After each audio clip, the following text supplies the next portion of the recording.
오늘 본문 에스겔 4장은 예루살렘 심판을 상징적으로 보여주는 말씀입니다. 1절에서 하나님은 에스겔에게 토판을 가져다가 그 위에 예루살렘을 그리라고 명령하십니다. 한글 성경에서 토판이라고 번역된 히브리어는 흙으로 만든 벽돌을 말합니다.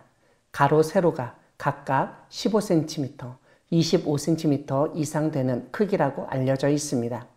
이러한 벽돌과 같은 토판에 그린 예루살렘 성읍을 에워싸고 그것을 향하여 사다리를 세우고 그것을 향하여 흙으로 언덕을 쌓고 그것을 향하여 진을 치고 그것을 향하여 공성퇴를 둘러 세우라고 말씀하십니다.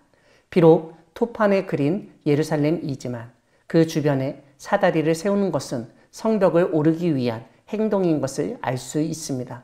또한 흙으로 언덕을 쌓는다는 것은 성을 공략할 때 쓰는 토두린이나 토성을 만드는 것을 보여줍니다.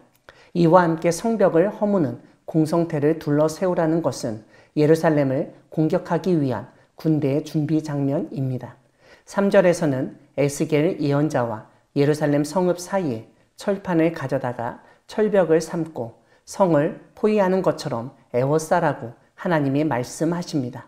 이것은 포위 공격하는 모습을 상징한다고도 보이지만 하나님과 예루살렘 성읍 사이에 거대한 장벽이 세워진 것으로도 이해할 수 있습니다.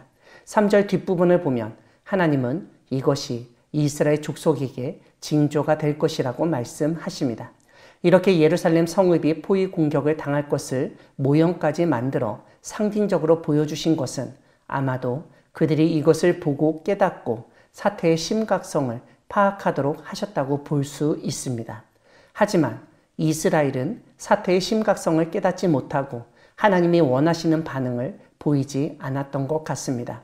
그래서 하나님은 4절 이하에서는 또 다른 상징 행위를 하도록 예언자에게 명령을 내리십니다. 왼쪽으로 누워 이스라엘 족속의 죄악을 짊어지되 내가 눕는 날수대로 죄악을 담당하라고 말씀하십니다. 5절을 보면 하나님은 이스라엘의 범죄한 횟수대로 에스겔에게 날수를 정하였다고 알려주십니다. 그런데 그 날수가 바로 390일입니다. 하나님은 이 날수가 횟수, 즉 연수와 같다고 하셨기 때문에 390일은 390년이 됩니다. 그런데 그게 다가 아니었습니다. 6절을 보면 그 수가 차면, 즉 390일이 지나면 이번에는 오른쪽으로 누워야 한다고 알려주십니다. 이 날수는 40일인데 하루가 1년이라고 알려주십니다. 즉 40년 동안의 죄악을 의미합니다. 이것을 주전 585년부터 대입하면 주전 625년 정도가 되는데 요시야 이후에 남유다가 급격히 쇠퇴한 것을 언급하신 것으로 이해할 수 있습니다. 그런데 어떤 사람들은 이 40년을 뒤로 돌리지 말고 앞으로 계산해야 한다고 생각했습니다. 다름 아니라 하나님의 말씀하신 40년은 유다 사람들의 포로 생활 횟수를 의미한다고 주장한 것입니다. 더군다나 오늘 본문에 나오는 390년과 40년을 합치면 430년이 되는데 출애굽기 12장 40절에서는 이스라엘이 애굽에 거주한 지 430년 만에 출애굽한 것으로 알려줍니다. 이런 점에서 오늘 본문의 390년과 40년은 이스라엘이 하나님을 멀리하고 죄의 노예로 살았던 시기를 상기시키고 이제 그와 같은 포로 생활을 하게 될 것을 상징적으로 보여준 것으로 이해할 수 있습니다. 이런 가운데 하나님은 에스겔에게 밀과 보리와 콩과 팥과 조와 귀를 가져다가 한 그릇에 담고 떡을 만들라고 명령하십니다.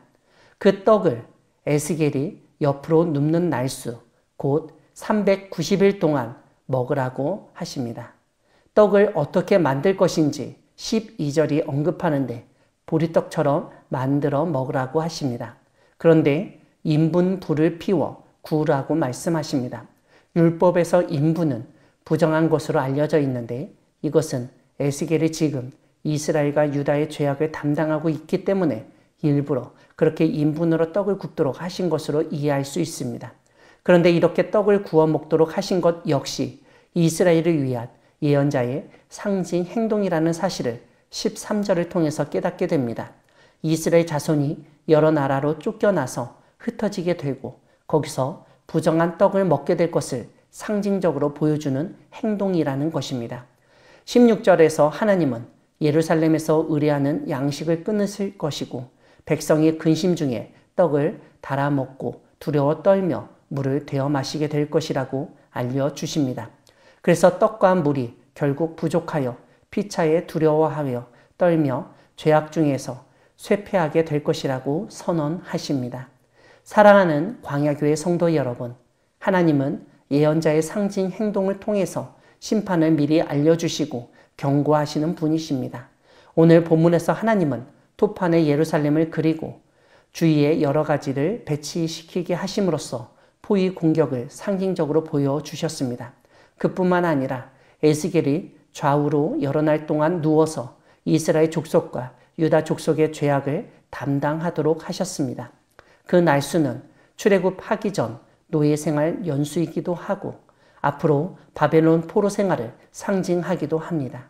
아무튼 이러한 에스겔의 상징 행동을 통해서 누군가가 죄악을 담당해야 그 죄에서 벗어나고 하나님의 은혜를 누릴 수 있다는 사실을 깨닫게 됩니다. 하나님은 에스겔을 이스라엘의 죄를 담당하는 모습을 상상하도록 사용하셨습니다.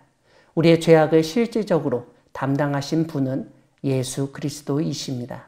예수 그리스도가 우리의 죄악을 사해 주셨기 때문에 우리가 구원받을 수 있게 된 것입니다. 그 사실을 모르고 죄악에 빠져 사는 사람들에게 하나님의 심판과 예수 그리스도의 구속의 은혜를 증거하는 우리 모두가 되기를 소망합니다. 아멘.